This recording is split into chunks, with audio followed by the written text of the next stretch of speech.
Bago ko nga pala umpisahan ang aking pagbablog.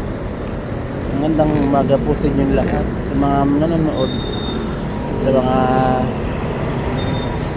manlalakbay ng mga motor, kotse, bus, and jeep.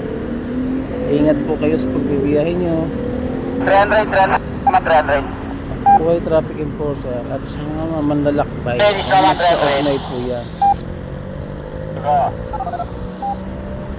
Paano kami na isang tagpo nito?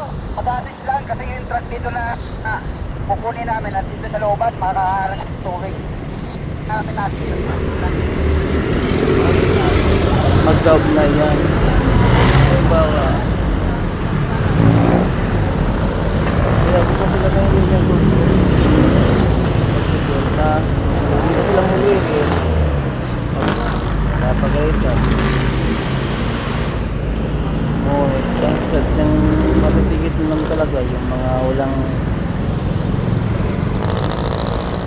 license at saka hindi nag-helmet yung mga motor. Yung mga kotse naman, marami yung mga kotse na minsan hindi talaga nakikinig. Kaya waiting the red light na lumulusot pa rin talaga. Kaya iba yung pagtitiis din ang aming naranasan sa daanan. Kaya namin mapadpad ng destino talaga. Dito lang muna mga YouTube.